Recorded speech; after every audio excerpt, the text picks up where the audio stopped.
All right, the video that you've probably all been waiting for, the one where I talk about how we are going to price your home.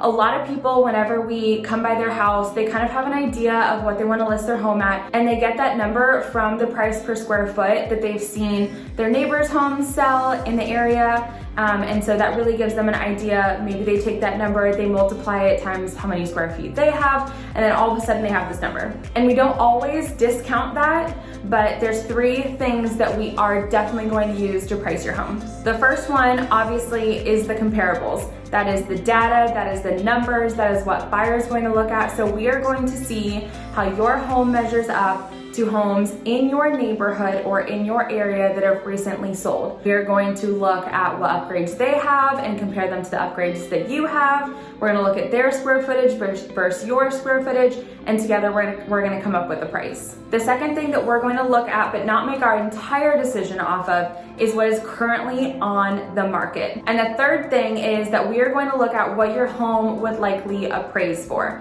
We're going to have to deal with an appraisal if the buyer is getting financing. This is just something that we're gonna have to go through no matter what. We cannot dodge it. So we do need to be thinking about the appraisal. 9 times out of 10, what happens if the appraisal comes in low once we get a buyer is that the seller will have to come down to that appraised value because the buyer is not gonna come up with all this cash out of pocket in order to purchase your house.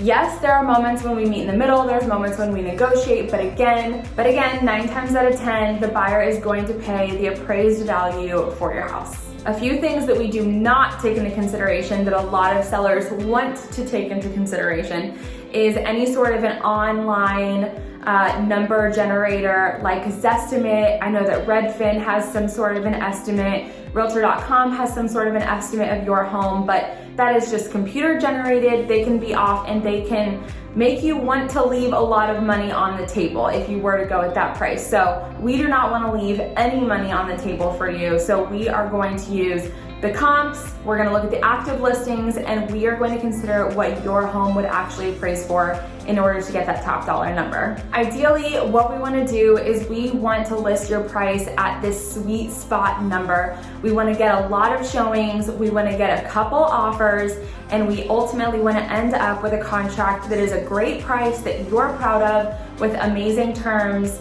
that are favorable to you. So pricing your home from the get-go at a great price is super, super important. I would definitely not recommend starting high and then working down, trickling down. I would start with a punch to the market, really show the market what your home is all about, get a great first impression, and then not look desperate trying to lower your house in the market to try to find that buyer. We wanna start strong.